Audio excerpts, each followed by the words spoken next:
The city was frozen in silence that night, wrapped in a thin shell of ice that made every street in Toronto shine like glass. Freezing rain fell in slow, sharp lines, tapping against the windshield of the old city snowplow rumbling down the Don Valley Parkway. Inside, Andre Thompson sat hunched behind the wheel, eyes tired but steady, shoulders tight beneath his heavy jacket. It was almost midnight. He'd promised his youngest daughter, Lila, that he'd be home by 10 to read her favorite chapter about Saturn's rings. She always said he made the planet sound like people, with hopes, tempers, and reasons for shining. Now she'd be asleep, the book still open on her nightstand, waiting. Andre was on his last run of the shift, spreading salt along the lanes, the blade humming as it scraped the ice.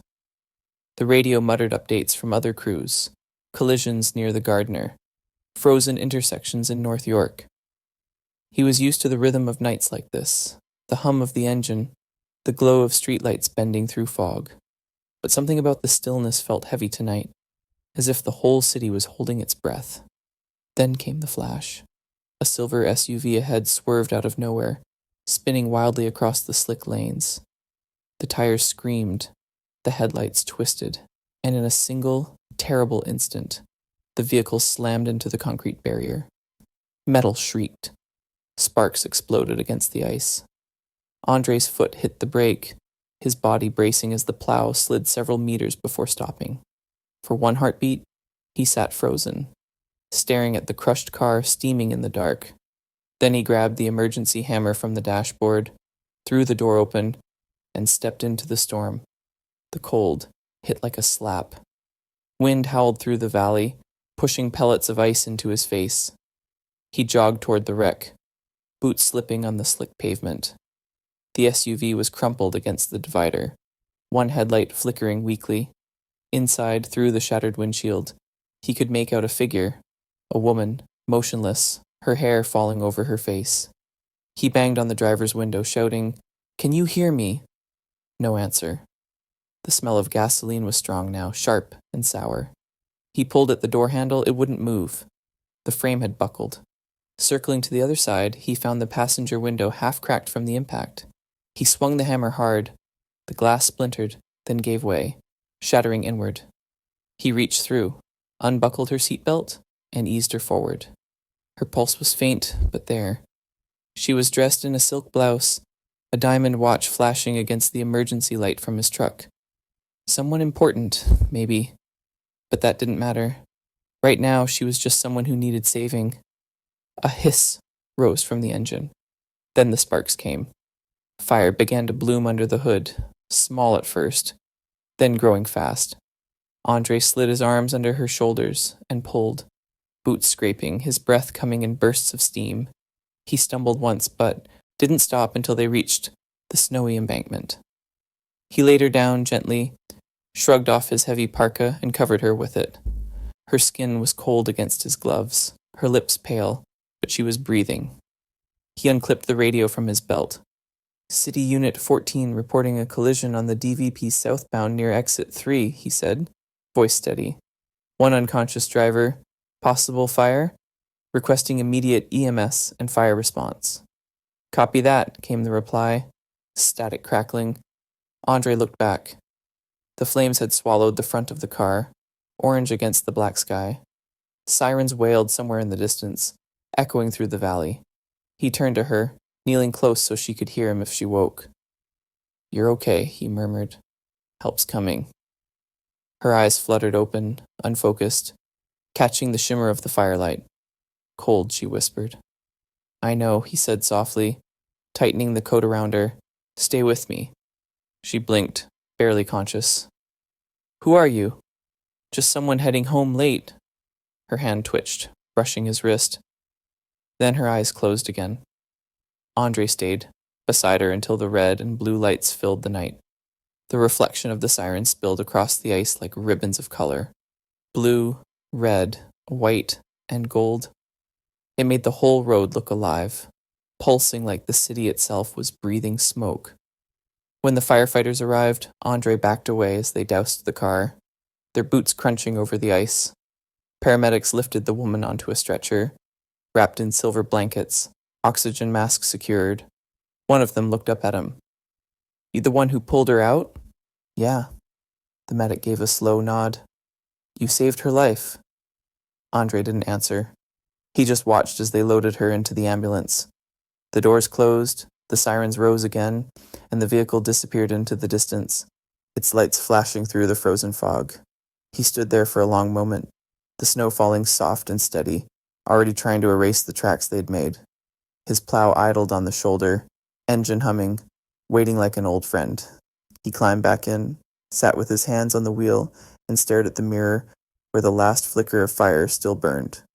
He pulled out his phone. The screen lit up with the picture of his daughters, Lila grinning with missing teeth, Maya holding the family's cat. "You owe me a story, kiddo," he whispered, smiling faintly. The radio crackled again. Scene contained. Resume route when ready. Andre shifted into gear. The plow blade dropped, scraping against the ice, clearing a fragile path through the storm. Behind him, salt spread across the highway, sparkling under the emergency lights. The city, for all its noise and steel, seemed to exhale. He drove in silence, the wipers squeaking, the night stretching wide around him. Somewhere behind him, a woman he'd never met was still breathing because he had stopped. He didn't know her name. Didn't need to. He didn't do it for recognition. He did it because someone had to. As the snowplow rolled north, the first light of morning began to bleed faintly into the clouds, gray, turning to pale silver. Andre kept driving, the road ahead gleaming like a promise. And maybe, somewhere in that quiet space between exhaustion and peace, he felt it, the sense that this wasn't the end of a long night, but the beginning of something else. Because sometimes, one small act, done without witness or reward, is enough to start a story that could change everything. Morning crept into the city like a quiet apology. The storm had passed, leaving Toronto coated in glass. Trees glittered under the pale light, sidewalks shimmered with frost, and the Don Valley Parkway looked eerily calm, like nothing had happened at all. But inside St. Michael's Hospital, the memory of that night still burned. Claire Beaumont woke to the steady beep of a monitor and the faint hum of fluorescent lights. Her head felt heavy, wrapped in cotton and pain. For a long moment she didn't move. She only listened, to the machines, to the muffled voices beyond the curtain, and to a sound she couldn't forget. A man's voice, low, steady, calm against chaos. "You're okay. Help's coming." It replayed like a whisper at the edge of her consciousness. When she finally opened her eyes, the world tilted slightly. White walls, a vase of half-frozen lilies on the counter. Her assistant, Daniel, slumped in a chair near the window, phone in hand, jacket still damp from the night before. He startled awake as she stirred. "Claire, you're up." Relief flooded his voice. "You've been out since midnight. The doctors said mild concussion, a few bruises, nothing broken." Claire swallowed, her throat dry. "The car?" "Total loss," Daniel said, quietly. "Fire took it before they could tow it. But you," he paused, almost reverently, "you got lucky." She turned her gaze to the ceiling, her pulse quickening. "Who pulled me out?" Daniel hesitated. "EMS said a city worker found you before the fire spread. No name. He left once they arrived." Claire frowned. "He just left and?" "Apparently, yeah. Didn't want to be identified. Dispatch has him logged as Unit 14. She let out a breath that sounded like disbelief. "He saved my life and didn't even stay for a thank you?" Daniel offered a faint smile. "Guess some heroes don't wait for applause." But Claire didn't smile back. She stared at the blank ceiling, her mind replaying fragments of that night. The jolt, the metal scream, the sudden rush of warmth as someone lifted her out of the dark, the smell of smoke, the sound of rain hitting his jacket, and that voice, calm, grounded, human. Later that day, once the IV was gone and the doctor cleared her to rest at home, Claire didn't go home. She went to her office. The board had already heard about the accident. There were flowers on her desk, sympathy notes, and an email from Graham Mercer marked Urgent. She ignored them all. She opened a new file on her computer and typed, City Maintenance, Unit 14, 11:45 p.m., Don Valley Parkway. Daniel watched her from the doorway, holding 2 cups of coffee. You're supposed to be recovering. I will, she said without looking up. After I find him. He sighed, set the coffee down, and leaned on the frame. You know how big the city maintenance system is, right? Thousands of employees. I built $1 billion company from a garage, Claire said softly. I can find one man. By the end of the week, she had a name. Andre Thompson. City Operations Division, East Works Yard, Scarborough. She stared at the printed report on her desk. A strange ache rising in her chest. He had a family.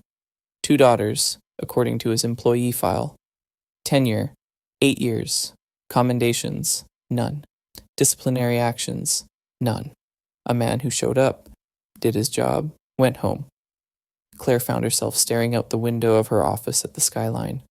Snow clung to the glass towers, softening their edges. Her reflection stared back at her, neat, composed, restored. But inside, something unsettled had begun to move. The next morning, she drove east.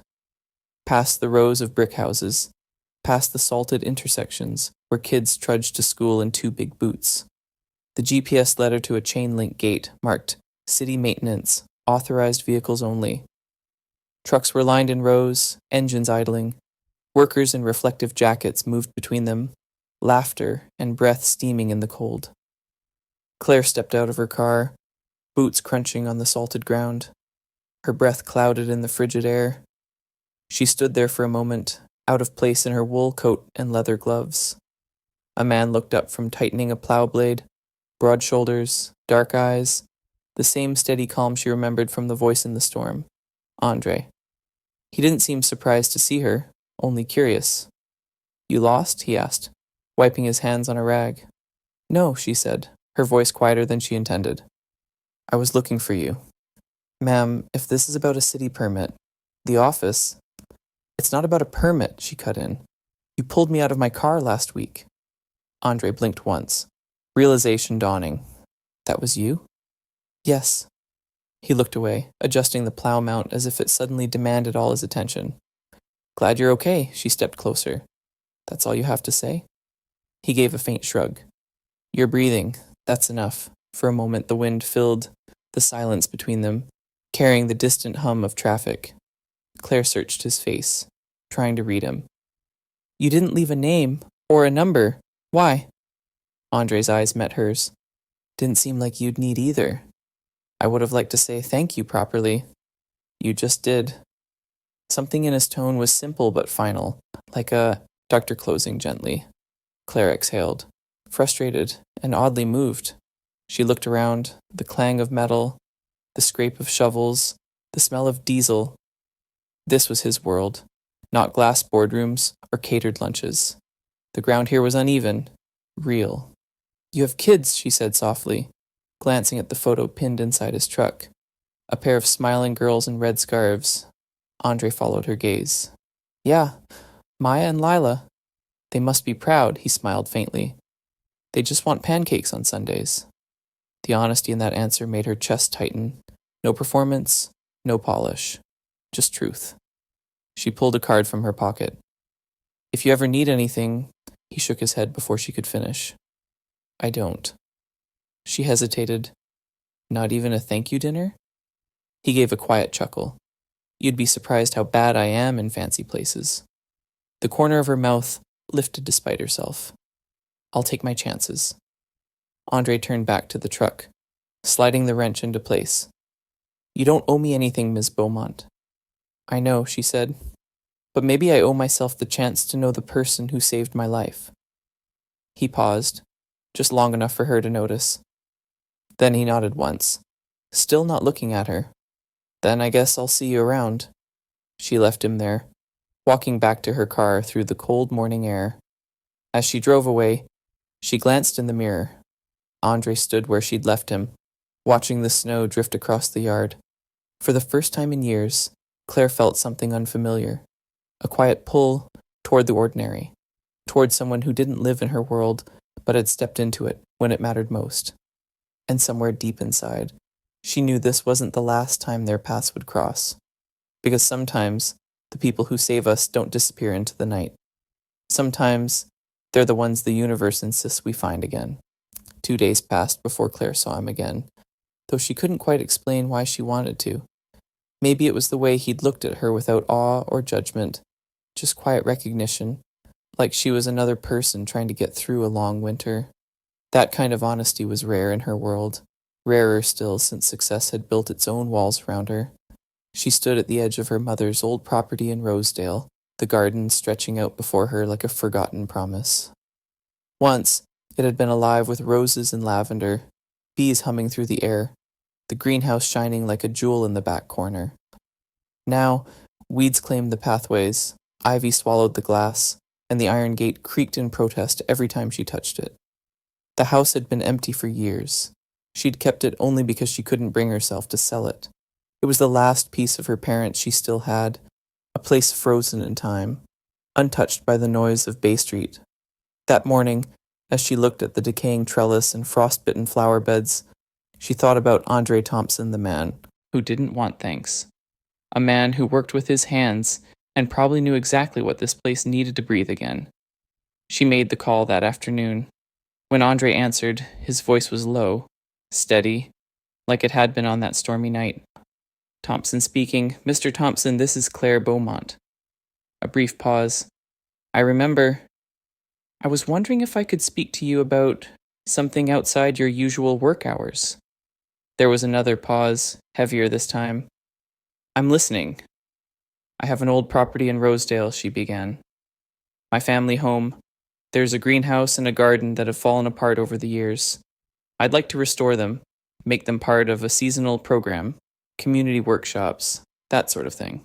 It's not charity. It's a contract job, flexible schedule. You'd be in charge. Andre didn't respond right away. She could almost hear him thinking. Then, you could hire anyone for that. I don't want anyone, she said. I want someone who knows how to rebuild things that have been left behind. Still silence. Then a quiet exhale.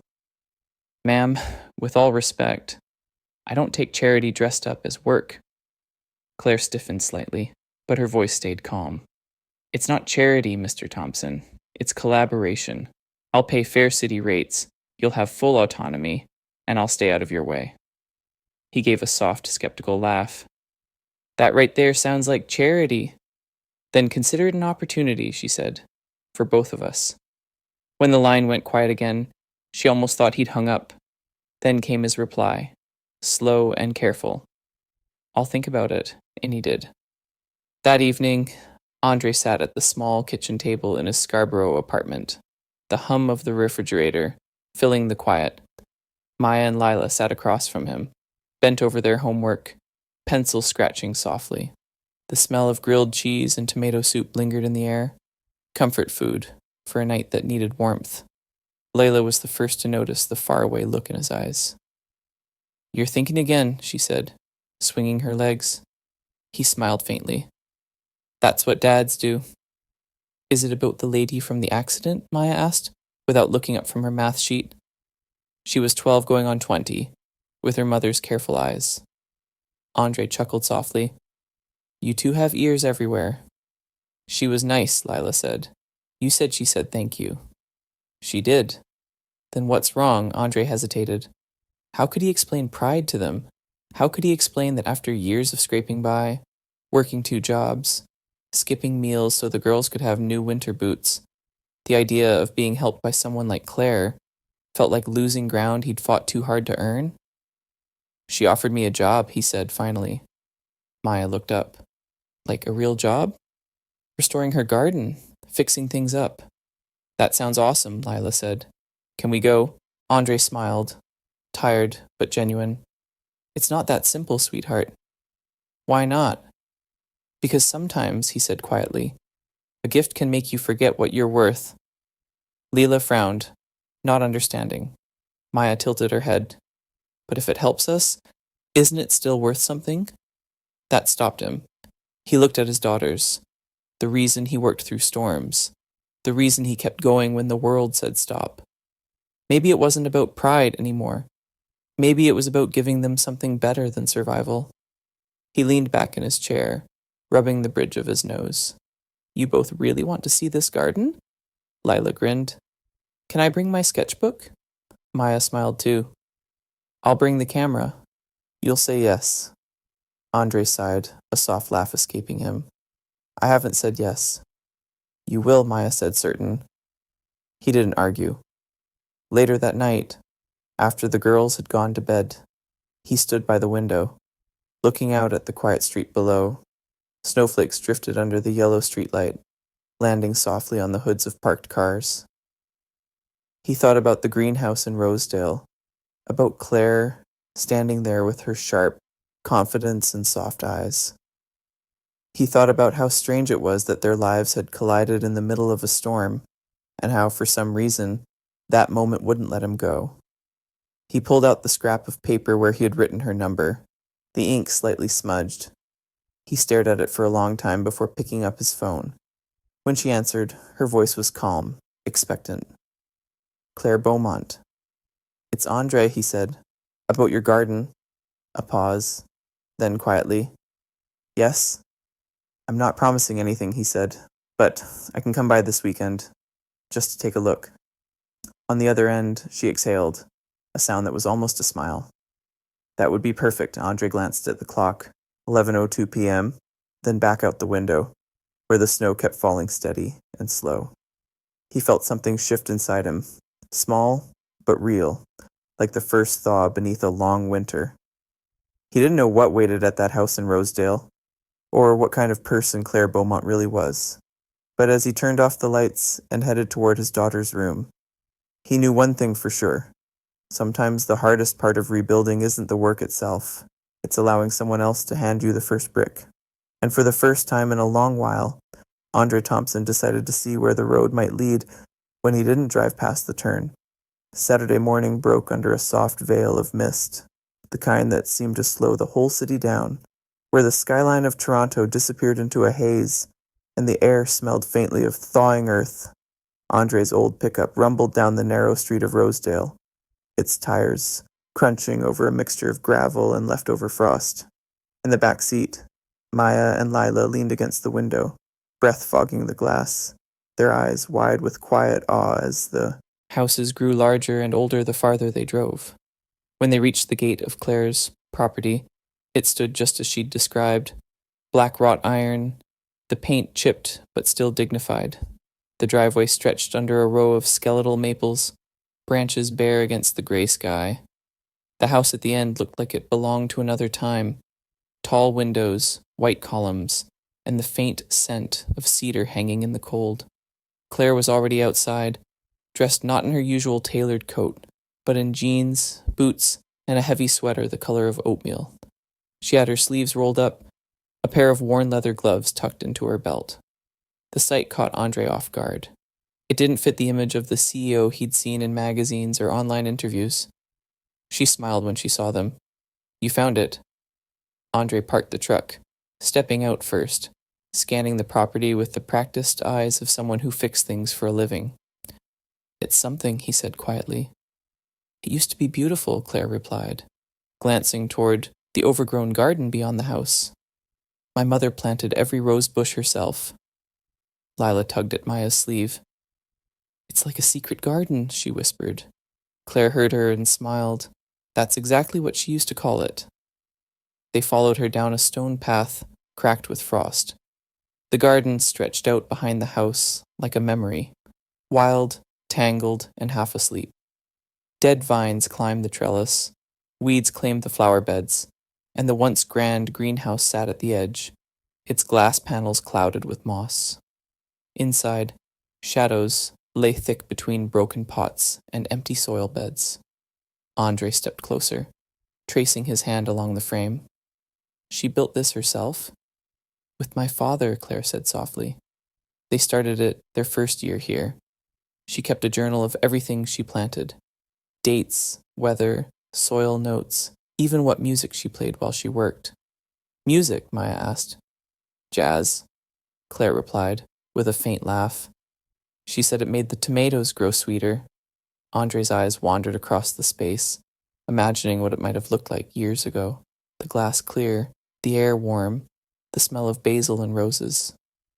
She must have loved it. She did, Claire said. Her gaze lingered on the greenhouse door, her voice almost a whisper. She used to say, "A garden's never really dead.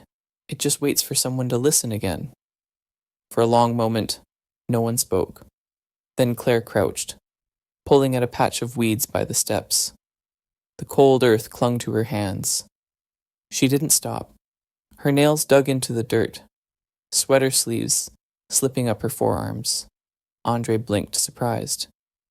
"You don't have to." "I know," she said, breath visible in the chill air. "But I want to." It was a small thing, but in that moment, she didn't look like a woman from Bay Street or the CEO of a renewable energy empire. She looked like someone's daughter, barehanded, kneeling in the soil her mother once tended. Andre found himself watching longer than he meant to. There was something steady, almost reverent, about the way she moved. No pretense, no polish. Just effort. Lila broke the silence first. "Can we help?" Claire looked up, smiling. "You sure you want to get dirty?" "Absolutely," Maya said, already dropping to her knees beside her sister. Together, the three of them began pulling weeds and clearing debris. It wasn't efficient work, but it was full of laughter. Lila started naming the flower beds: Starlight Row, Bee Boulevard, Rainbow Patch. Maya used 2 fallen branches to make a small telescope from a cardboard tube she'd found, declaring that every good garden needed a lookout for stars. Claire laughed, brushing hair from her face. "You've both got your father's imagination." Andre chuckled. "You mean stubbornness." "No," she said, meeting his eyes. "I mean heart." For a moment, the two of them just stood there, surrounded by the gentle chaos of children and earth. The air between them warmed in a way that had nothing to do with temperature. By early afternoon, the light began to fade into gold. The girls had retreated to the porch steps with cups of hot chocolate Claire had prepared, their boots muddy and their faces bright. Andre remained by the greenhouse, running his hand along the cracked panels, testing the strength of the frame. Claire approached quietly. "So," she said, "what do you think?" He turned to face her. "It's not hopeless," he said finally. "It needs a lot of work. New glass, fresh soil, maybe some structural reinforcement. But it can live again." "That's what I hoped you'd say." He wiped his hands on his jeans, hesitation flickering in his eyes. "Claire, before this goes any further, I need to be clear about something." She nodded, waiting. "I don't take charity," he said. "If I do this, it's a job. Real pay, fair contract, regular hours. And if you ever start to think of it as some kind of favor," she cut him off gently, "then you'll quit." "Understood." A beat passed. Then, unexpectedly, she extended her hand. "Deal?" He looked at it for a second before shaking. Her grip was firm, warm despite the cold. "Deal," he said. Claire smiled. "I'll have my assistant send over a draft contract. City rates, flexible schedule, full autonomy." Andre smirked. "You don't waste time." "I run a company," she said simply, "and I don't like wasting potential." He gave a small nod. "Then I guess we're in business." The girls, overhearing from the porch, cheered like it was a festival. "Does that mean we can come back?" Lila called. Andre laughed. "I think that's up to the boss." Claire looked at them, then at him. "Yes," she said softly. "All of you." As the sun dipped behind the trees, Andre loaded his tools back into the truck. The garden lay quiet again, but something in it had shifted. The air lighter, the ground awake. Claire stood by the gate, arms crossed, watching him as he turned the key in the ignition. "You'll start next week?" she asked. "Monday morning," he replied. She smiled. "I'll make coffee." He smiled back. "Only if it's strong." When the truck disappeared down the lane, Claire lingered a while longer in the fading light. The wind carried the faint scent of soil, and for the first time in years, she felt something growing, not in the ground, but in herself.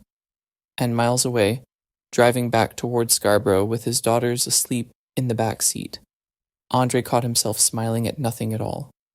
The kind of smile that comes when you know, without quite knowing why, that something in your life has just begun to change.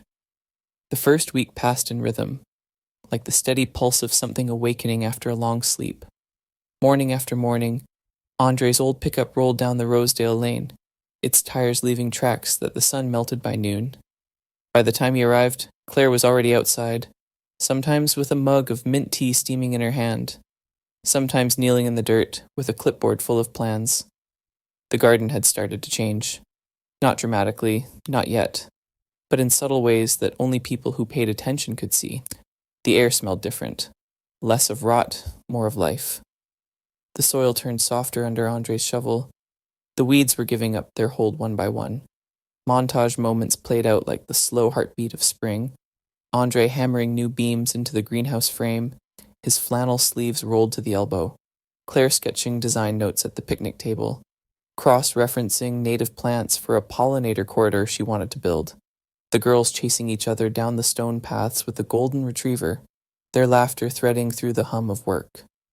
Sometimes, when Andre looked up from a wheelbarrow full of compost, he caught Claire standing at a distance, watching him, not out of supervision, but curiosity, the kind that asked, "Who are you, really, when no one's looking?" He never said anything, it just kept working, but she noticed how precise he was, how he measured each cut of wood twice, how he cleaned his tools before leaving, how he stopped once an hour to stretch and watched the light shift across the yard.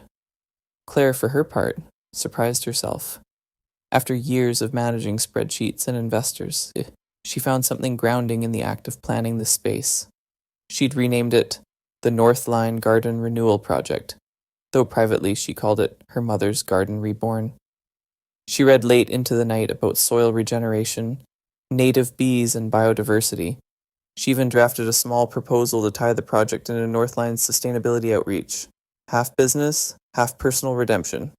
By the end of the week, she had dirt under her nails and didn't care. Or into morning, as Andre Ard repaired the last greenhouse panel. Claire appeared beside him, holding a thermos and 2 tin cups. "Mint tea," she said. "Good for sore hands," he smirked. "Didn't think CEOs brewed tea themselves." She poured for both of them.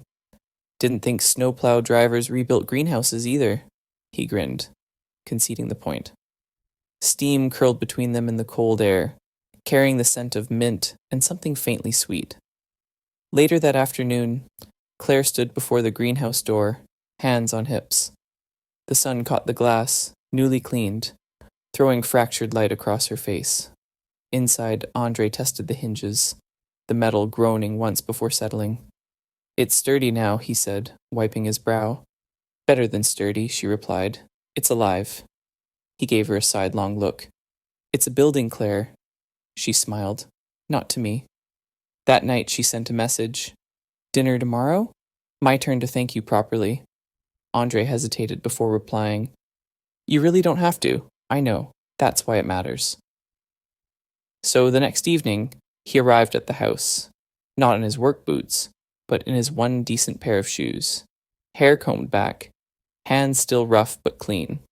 Maya and Lila had insisted he wear a button-up shirt. "First impressions count, Daddy," Maya had said, her voice mimicking her teacher's tone. When Claire opened the door, the smell hit him first. Roast chicken, thyme, and something faintly sweet, like maple glaze. Candles flickered in the dining room. The table was simple but warm. No centerpiece. Just a few sprigs of rosemary in a mason jar. "Smells good," he said, stepping inside. "It's my mother's recipe," she explained, leading him to the table. "Quebec-style roast chicken. She used to say it tastes better when shared." Andre smiled. She was right. They ate slowly, conversation weaving between work and life. Claire asked about his roots, his shifts during snow season, how he balanced it all with 2 kids. Andre asked about her company, how someone could run a national energy firm and still find time to rebuild a garden. "I'm not sure I ever did balance it," she admitted. "Maybe that's why this matters so much. It's the first thing in years that feels real." He nodded. Real's a good place to start. After dinner, Claire brought out tea again, this time brewed strong with mint and honey. They stood by the window looking out at the garden, now faintly silver under moonlight. The repaired greenhouse reflected the stars like tiny lanterns. "You did good work," she said. "We did," he corrected gently. She turned toward him, smiling. "You really don't like taking credit, do you?" He shrugged. "Credit doesn't keep the lights on." Her laugh was soft, almost wistful. "You sound like my father." "Was he a practical man?" "The most," she said. "He built this porch by hand, every nail measured twice, just like you." For a moment they both fell silent. Outside, the branches swayed against the faint hum of the city. Then, as Claire reached for her mug, a dry leaf clung to the sleeve of her sweater. Andre noticed it first, stepping closer. "Hold still," he murmured. He brushed the leaf away, fingers grazing her arm. The contact was brief, accidental, but enough. The air seemed to tighten around them, like the string of a violin drawn just before it sings. Neither moved. Claire looked up, caught between a laugh and something else. "Guess the garden's already claiming me." Andre's voice was low, steady. Could be worse things to be claimed by. She smiled, but her eyes lingered on his longer than she meant to. The moment passed, slipping into the quiet comfort of shared understanding. When Andre left that night, the air had turned crisp. Claire stood on the porch, watching his taillights disappear down the lane. She held her empty teacup in both hands, warmth fading against her palms, and for the first time in years, she didn't feel alone in the big house. Andre drove home through streets still wet with rain. In the back seat, the girls dozed off, tired from their day exploring the new B Boulevard. The radio played softly, an old jazz tune he didn't recognize. He thought about the greenhouse, the way the glass had caught the sunset, and the way her hand had brushed his sleeve. He didn't try to name the feeling. He just let it sit quietly beside him, like another passenger on the long road home. The peace that had begun to root itself in Rosedale didn't last long. It never does. Waste raining one Thursday afternoon, clouds pressed low over the city, turning the light thin and metallic. Andre was fixing a leaky irrigation line near the greenhouse when the quiet broke.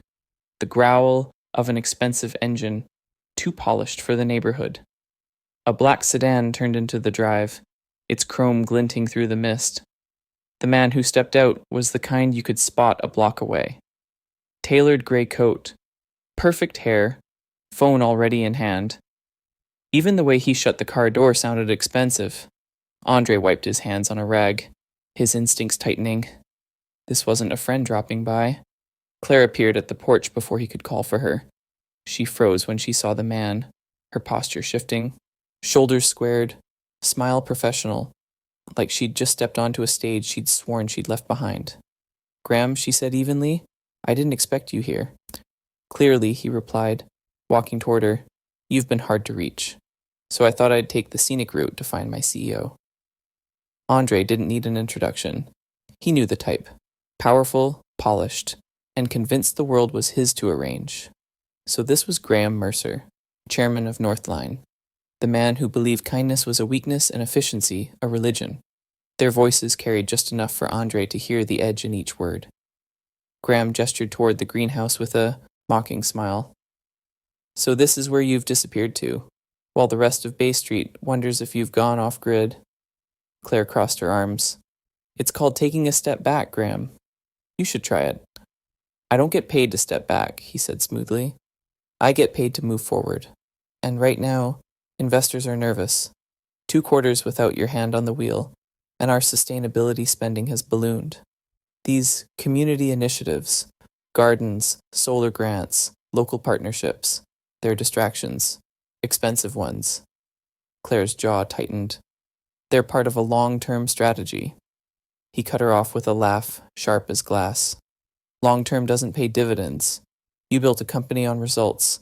Don't ruin it chasing this moral crusade. ESG might make you feel good, but it doesn't make money." Andre saw her flinch, just barely. Graham stepped closer.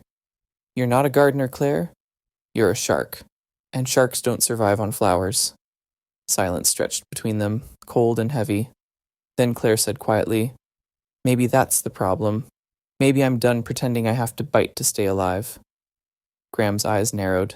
"You've changed." "Maybe I needed to." He straightened, smile returning like a mask. "Then change back before the board does it for you. Monday. I want a new roadmap. Mergers, acquisitions, and an exit plan for everything that doesn't turn profit.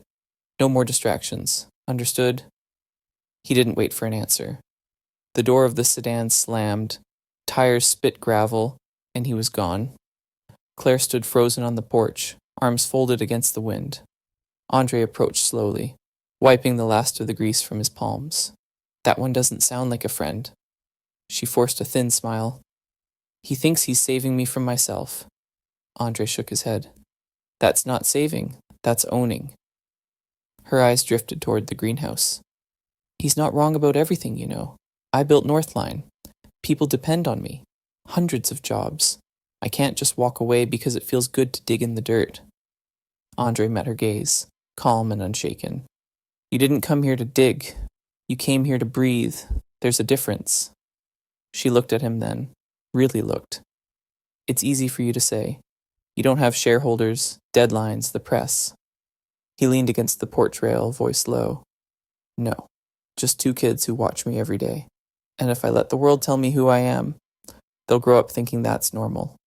Don't let those people decide what makes you feel alive." The wind moved between them, cool and unkind. For a long time, Claire said nothing.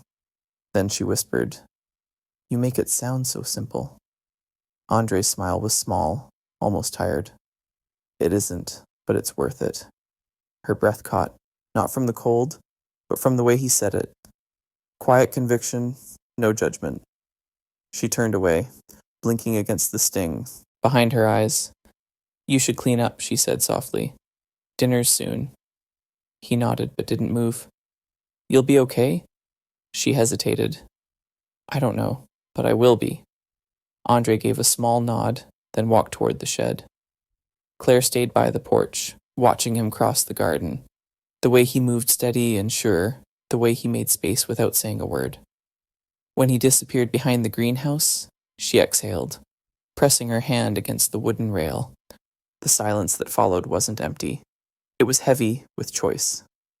That night, after the girls had gone to bed, Claire stood by the window with a glass of water she never drank. Outside, the garden gleamed faintly under the streetlight.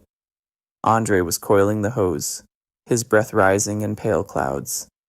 He looked up once, as if he'd known she was watching, and their eyes met through the glass. They didn't smile. They didn't need to. Something passed between them. Not romance yet, but recognition. Two people from different worlds, both exhausted by what those worlds demanded. For a heartbeat, the moment held, still, fragile, electric. Then Andre gave a quiet nod, the kind that said, "I'm here," and turned toward the gate. Claire stayed there long after he was gone, staring at her reflection faint in the window. The executive, the daughter, the woman who'd nearly forgotten what it meant to feel. And in the hush of that Rosedale night, between ambition and doubt, she realized the truth. Maybe the fight wasn't to keep her place on Bay Street. Maybe it was to remember why she'd ever wanted to lead it all.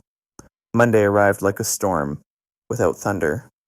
The sky over Toronto was a flat sheet of pewter, and the wind off the lake carried the weight of something waiting to break. Claire woke before dawn, unable to sleep. She stood in front of the mirror, straightening her jacket, every motion deliberate, armor, built from habit. Downstairs, the house was still. The scent of coffee lingered, faint and grounding. Out in the garden, frost glazed, the edges of the roses Andre had pruned the day before. She caught herself looking at the greenhouse light flickering to life automatically, and for a brief second, she wanted to stay. But Bay Street waited. By 8 a.m., she was standing in the marble lobby of Northline Tower, surrounded by suits and echoes. It felt like walking into another life, the air thinner, colder. Assistants glanced up, whispering her name as if it were a rumor come back to life. Claire Holt finally here, The boardroom was already full. Glass walls, polished steel. A city skyline framed behind her chair like a stage set. Graham Mercer sat at the far end, fingers steepled, expression neutral. "Glad you could make it," he said smoothly. "We've been curious." Claire took her seat. "Then let's satisfy that curiosity." Her presentation began quietly. No grandstanding, no charm. Just her voice, steady and precise. The tone that once built an empire. Slide after slide showed not projections, but patterns. Community solar fields in Windsor reducing long-term grid costs. Partnerships with small manufacturers in Brampton creating jobs. Lower turnover rates tied to employee wellness programs. "This," she said, gesturing toward the data, "is what long-term value looks like. You want resilience? You invest in people. You want growth? You build sustainability that outlasts market trends." Graham leaned back, unimpressed. "And profits?" "They follow purpose," she said simply. "Always have." A murmur rippled across the table. Some faces softened, others tightened. One director whispered something to another, too low to catch, but sharp enough to sting. Graham's smile didn't move. "It's a lovely sentiment, Claire, but the market doesn't reward sentiment. It rewards strategy. You've spent months off the grid, building gardens, while shareholders ask why our Q2 returns fell behind competitors. Tell me, what's the ROI on hope?" Claire didn't blink. "The return on hope is endurance. Without it, every gain is temporary." Silence. For a moment, it felt like she might have won them. But then, an assistant slipped through the door, pale-faced, holding a tablet. She handed it to one of the younger board members, who frowned, then passed it down the table. Screens lit up around the room. Graham's phone buzzed. "What's this?" one member muttered. Another frowned. "These are internal emails." Claire's pulse quickened. "What emails?" Graham tapped his screen, pretending ignorance too easily. "It seems the press has obtained correspondence from your office. Something about discretionary spending on community projects, and your extended absence for personal recovery." He looked up, feigning sympathy. "Unfortunate timing." Within minutes, phones buzzed again. Notifications, tweets, headlines. A local business outlet had published the leak. Grace Tech, CEO under scrutiny. Questions over overspending and missing leadership. The room erupted in whispers. One director cleared his throat. "Claire, this doesn't look good. Investors are already jittery." She steadied herself. Years of boardroom battle had trained her for storms like this, but this one hit closer than she expected. She inhaled through her nose, slow and deliberate. "The emails," she said, "show transparency, nothing more. Every dollar spent was approved and tracked. What they don't show is why, because impact doesn't fit neatly into a spreadsheet." She stepped away from the table, toward the window, the skyline behind her gleaming like cold glass. "We've built something powerful here, but if we let fear dictate our future, then we've already lost. You hired me because I can see beyond the next quarter. Let me prove it." For the first time that morning, her voice cracked, not from weakness, but from truth. "Purpose isn't a distraction. It's our direction." The room went still. Even Graham didn't interrupt. Then came the vote. Swift, procedural, brutal. Motion to reaffirm her as CEO. Motion to reassign authority to the board if confidence failed. Hands raised, lowered. Seconds stretched into eternities.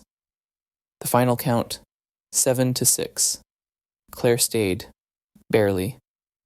When the meeting adjourned, she walked out to the rooftop terrace overlooking the city. The air bit at her lungs, but she didn't mind. Below, cars moved like tiny pulses of light, each one carrying someone else's fight. Her phone buzzed. "Andre, you did it." She stared at the message for a moment before replying. "Barely. They leaked everything." "Then they're scared," he wrote back. "Means you hit a nerve." Claire smiled faintly, the first real one all day. She slipped the phone into her pocket and looked back at the skyline. The city was vast and unfeeling, but somewhere within it, She had built something that couldn't be measured in stock price or market share, a piece of herself that refused to vanish. And though the war was far from over, for the first time, she wasn't just surviving the system. She was changing it, one breath, one garden, one act of purpose at a time. The second storm didn't come from the sky this time. It came in an envelope.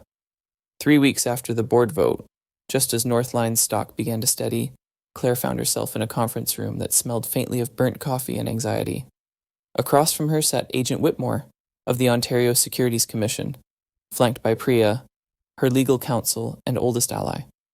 The blinds were half closed, cutting the light into harsh stripes across the table. Ms. Holt, Whitmore began, his tone professional but not unkind. We've received an anonymous report alleging financial irregularities linked to Northline's vendor accounts, specifically payments routed through a series of shell suppliers over the past year. Priya tensed. Shell vendors? Yes, he said, sliding a thin folder across the table. Several appear legitimate on paper, but early checks show they're either inactive or registered to non-existent addresses. Claire opened the folder, eyes scanning the documents. The names were unfamiliar, but the invoices were real, too real. Renewable parts suppliers, consulting firms, even a sustainability contractor in Calgary, all stamped and approved under her authorization. This is impossible, Claire said softly. These vendors were vetted. Someone must have... She stopped. The realization hit like a slow, sinking weight. Mercer? Whitmore didn't confirm, but his look said enough. We're not accusing anyone yet, he said. But it's serious. If the OSC decides this points to willful negligence or misrepresentation, it could lead to sanctions or even criminal liability. Priya leaned forward. We'll cooperate fully. I'll have our finance team cross-check every vendor account by end of day. Claire's voice steadied. Do what you need to. But I built this company clean. No one buries me with lies. When the meeting ended, Whitmore offered a quiet nod of respect. You seem like someone who doesn't run from fire. I've already been through one, she replied. I know how to walk through it. But when she returned home that evening, the facade cracked. The girls were at the kitchen table coloring, their laughter a distant hum in her fogged mind. Andre stood by the stove, stirring a pan of something that smelled surprisingly good. You're home early, he said, glancing up. Then, seeing her face, or maybe not early enough. Claire dropped her bag onto the counter, exhaling hard. OSC showed up. Anonymous complaint. Shell companies, forged payments. Andre's brow furrowed. You think it's him again? She nodded. He's trying to destroy me from the inside this time. He set the spoon down and came closer, not touching her yet, just standing close enough for her to feel grounded. You'll fight it like before. Her smile was weak. I'm not sure how many fights I've got left. Andre reached for a bowl on the counter.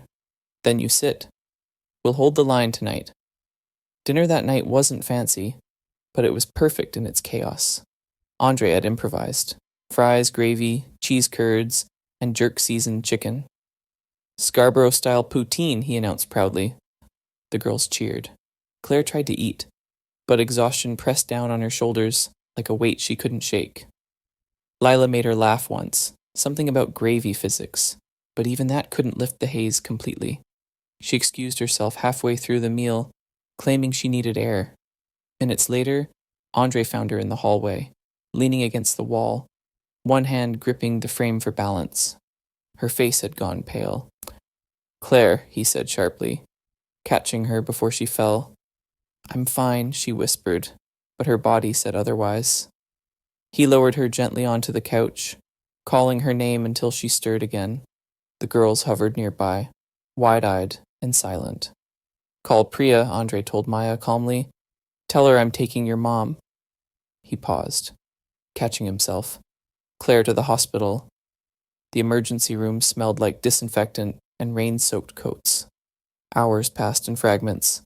Questions, tests, IV lines. The steady beep of a monitor. When the doctor finally came out, his tone was professional but kind. Stress and exhaustion. She needs rest, real rest. If she keeps this pace, her body will force the issue again, harder next time. Andre nodded, the words heavy in his chest. He sat by her bedside once she was moved to a private room. Claire stirred awake, eyes hazy, her voice barely a whisper.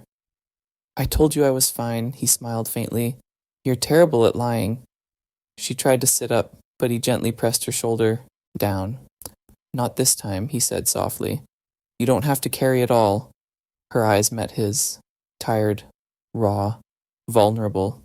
It's my company, Andre. My responsibility. He shook his head. And your life is mine to worry about right now. Let me carry the heavy parts for a while.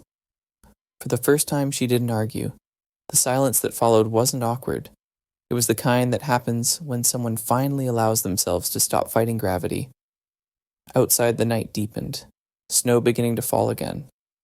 Andre sat beside her, hands folded, watching the slow rhythm of her breathing. The world had come for her again, but he wasn't letting it take her alone this time. In that small, sterile room, something unspoken shifted. Not a confession, not romance, but a vow. Quiet, steady, human. When she finally fell asleep, Andre whispered what he knew she'd never let herself say out loud. You fought enough for one night. Let me fight the rest. And outside, beyond the window, the city exhaled. Another storm rising on the horizon. But this time, she wouldn't face it alone. The truth began to surface slowly, not like an explosion, but like ice, cracking under the weight of spring. Priya spent the next 10 days buried in spreadsheets and server logs, her office lights burning deep into the night. Claire joined her when she could, quiet but focused, her energy fragile yet fierce. The investigation into the shell vendors turned into a labyrinth until, late one evening, Priya called her with a tremor in her voice. I found it, she said. The payments. Claire straightened in her chair. Show me. Priya's screen lit up with a trail of numbers, each line an echo of deceit. These vendor accounts weren't random. The funds cycle through 3 holding companies, all legally distinct, but when you follow the directors, they converge on one name. She clicked a final document open. Jonathan Mercer. Claire frowned. Mercer's nephew. Priya nodded. Set up 2 years ago, right after your expansion into renewable manufacturing. He used your clean energy initiatives as cover, siphoned money through fake contracts tied to equipment procurement. Claire stared at the evidence. Anger didn't rise sharply. It arrived slowly, cold and exact. He wanted me out, she said. So he planted the rot and waited for me to step on it. Priya's voice softened. We can take this to the OSC. Whitmore will know what to do. Do it quietly, Claire said. No press, no statements. The company comes first. The next morning they met Whitmore in a secure meeting room at the OSC's downtown office. He read through the documents without a word, only the faint scrape of his pen marking notes. When he finally looked up, his tone was measured but certain. This is damning, he said. If it checks out, Mercer's been laundering corporate funds for over a year, under your nose, using your name as cover. He'll face charges for fraud and breach of fiduciary duty. Claire exhaled slowly. Not victory, not relief, just gravity. What happens to Northline? We'll protect the company, Whitmore assured. You'll remain under compliance review, but once this goes public, your record stays clear. I'll handle the rest. Thank you, she said quietly. Priya smiled faintly. You always said sunlight is the best disinfectant. Claire almost laughed. Let's hope this storm clears the air. That evening, back in Rosedale, the house was still. The girls were asleep. The wind outside brushed softly against the windows, the sound of thawing ice dripping from the gutters. Andre was in the greenhouse, the lights glowing warm and gold against the night. When Claire stepped inside, the air hit her like a memory.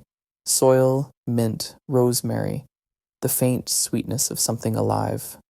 Andre turned, wiping his hands on a rag. You're back late. It's done, she said. Priya traced the payments to Mercer's nephew. Whitmore's taking it from here. Andre nodded, eyes steady. And you? I'm tired, she admitted. voice thin, but not broken this time. He motioned toward the small table in the center of the greenhouse.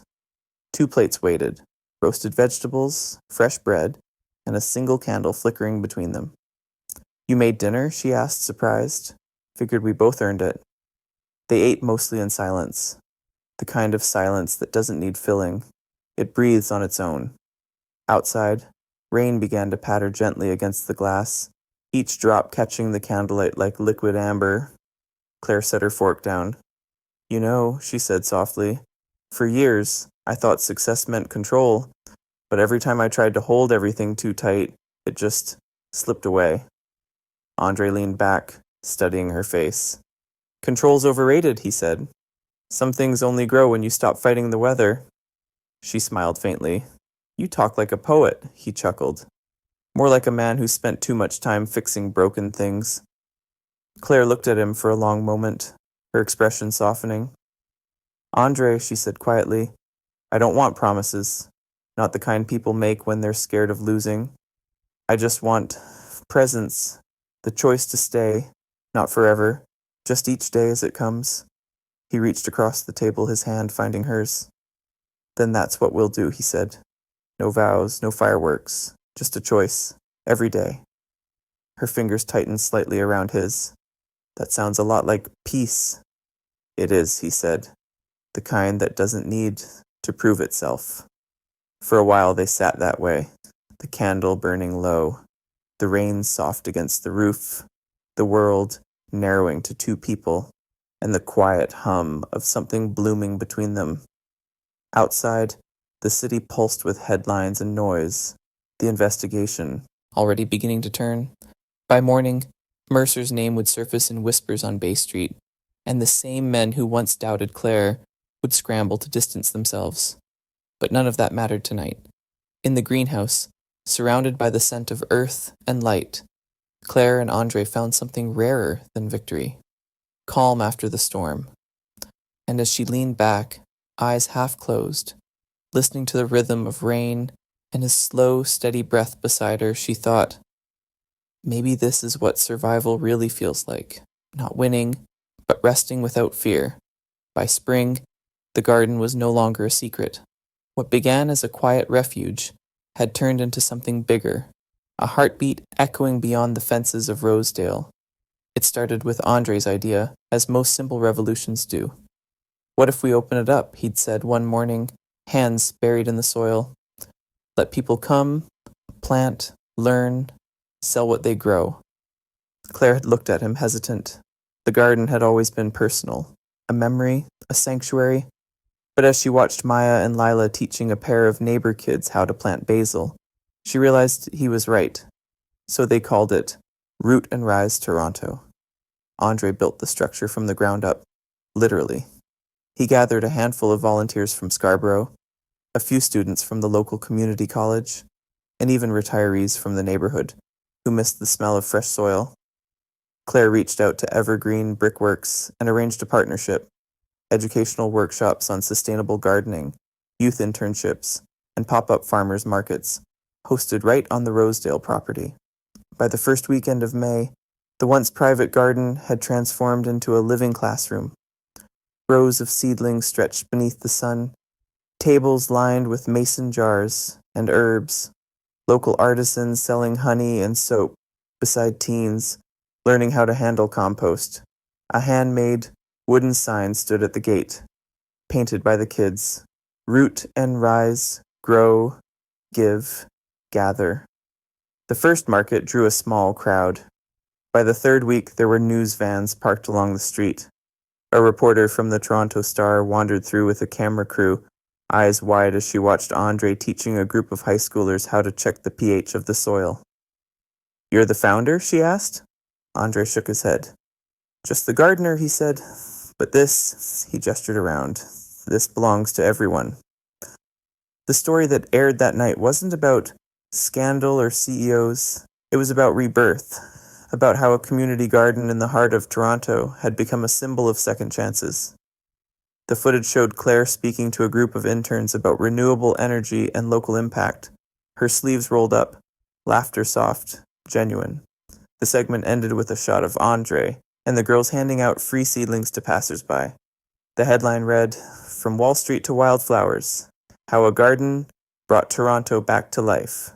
And for once, the comments section wasn't cruel. Within days, donations began to arrive. Schools from Scarborough and East York asked to send students for internships. A small grant came from the city's Green Initiative Fund. Claire redirected part of Northline's ESG budget to expand the project, not as charity, but as partnership. At the next board meeting, no one questioned her. In fact, they applauded. Mercer, meanwhile, had gone quiet. The OSC's investigation confirmed what Claire and Priya had uncovered. The trail of fraudulent accounts traced straight to his nephew. By mid-May, the board had voted unanimously to suspend him pending full prosecution. The empire he'd built on intimidation finally cracked under the weight of his own deceit. When Claire got the news, she didn't gloat. She simply forwarded the message to Andre with 2 words: "It's done." He replied minutes later, "Now we grow," and grow they did. By June, Root and Rise had become a weekend destination. Families came with reusable bags and folding chairs. Food trucks lined the edge of the property. The greenhouse shimmered like a cathedral of glass and light, filled with hanging plants and laughter. Children painted stones to mark each bed: hope, trust, home. One Saturday, as the market buzzed with life, Claire stood at the edge of the garden, watching Andre talk to a group of young volunteers. He moved easily among them, confident, patient, the way people do when they've finally found their place. Whitmore happened to stop by that afternoon, his suit jacket slung over his arm. "Quite the operation," he said, looking around. "You've managed to turn an investigation site into a movement." Claire smiled. "I didn't. We did." He nodded, pleased. "You know, most people fight to survive a storm. You two built something from it." After he left, Andre walked over, carrying 2 cups of lemonade. "You know what I think?" he said, handing her one. "What's that?" "I think this is what winning looks like. Not the kind with trophies or numbers. Just this." He gestured to the crowd, the laughter, the music, the smell of bread from a nearby stall. A place where people show up because they want to, not because they're told to. Claire watched the scene, her eyes softening. "It's strange," she said. "For so long, I thought redemption would come from proving myself to the world. Turns out, it came from planting seeds." Andre smiled. "That's how it always starts." Evening settled over the garden. Fairy lights flickered to life between the trees, and someone started playing guitar near the benches. Maya and Lila danced barefoot in the grass, twirling under the golden glow. Claire turned to Andre, voice barely above a whisper. "You built this." He shook his head. "We built this. Together." And for a moment, in that soft, forgiving light, it didn't matter who they had been before. The CEO and the snowplow driver, the widow and the father, the 2 people who met by chance on a frozen highway. They had built something that belonged to everyone now. A garden, a community, a beginning. By late summer, the greenhouse that once smelled only of soil and rain now shimmered with warm light and laughter. Rows of fairy lights, draped across the beams like soft constellations. Tables had been arranged beneath hanging ferns, each covered with simple white linens and vases of lavender from the garden. The evening had a quiet kind of grandeur, elegant but rooted. The Root and Rise gala was never meant to be a spectacle. Claire insisted it stay small, intimate, local. "If people leave feeling hopeful," she told Andre, "that's worth more than any check." By 7 o'clock, the greenhouse was full. Local business owners, city councilors, teachers, and families from Scarborough filled the space with gentle conversation. Outside, children ran between the rows of sunflowers, their laughter threading through the music of a jazz trio playing softly in the corner. Andre moved through the crowd with the same calm presence that had come to define him. He wore a simple dark suit, his calloused hands still bearing faint traces of soil. People greeted him warmly now, no longer as the man who helped in the garden, but as part of its story. Priya took the small stage first, standing beside a projector that displayed photos of the garden through the seasons: frozen ground, giving way to color, volunteers planting, the first market day, children covered in mud and joy.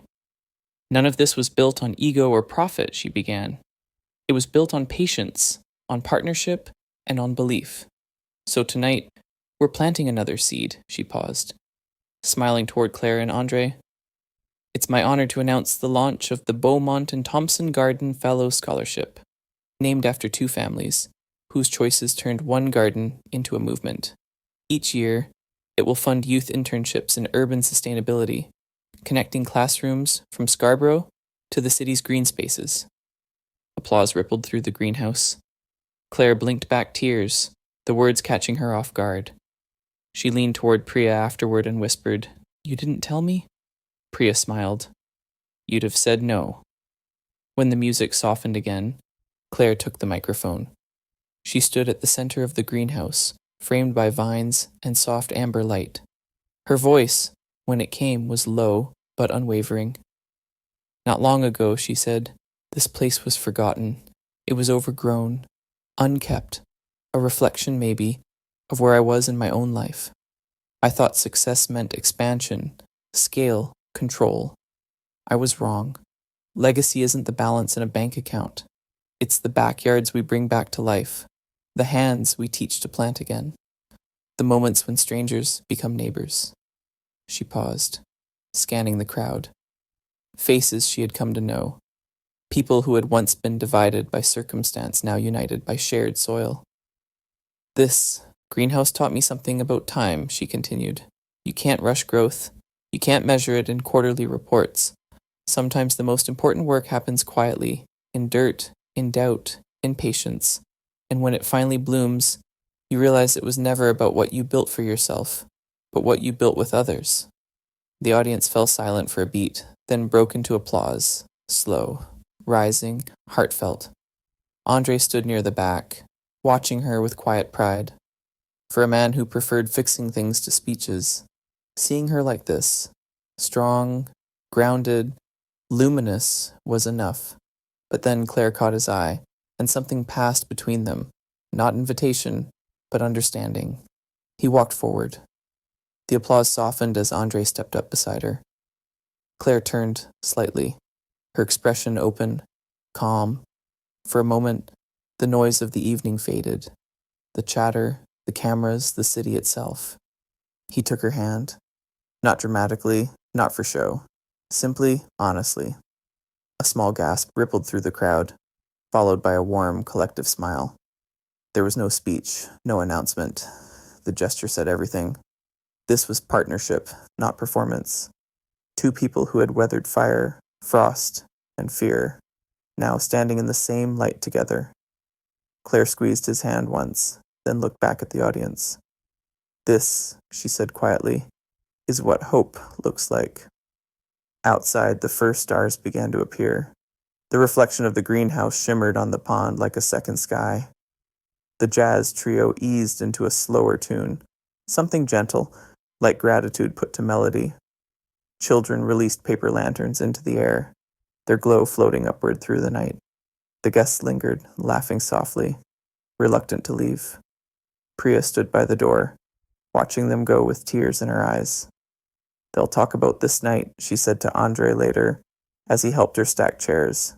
"Maybe," he replied, "but I just hope they remember how it felt." When the last guests were gone, only the hum of the lights remained. Claire and Andre stood at the threshold of the greenhouse, hand in hand, the garden stretching behind them. Alive, breathing, infinite.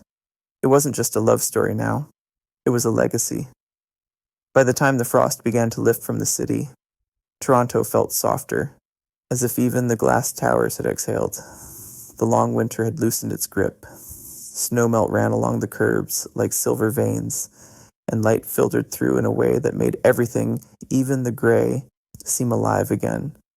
In the Rosedale greenhouse, Claire sat at her desk, with a cup of tea cooling beside her. The last few months had been a blur of transition, both professional and personal, but for once, the pace didn't scare her. She had already made the announcement. She was stepping down as CEO, passing the reins to the company's COO, a calm and capable woman named Anita Choudhury.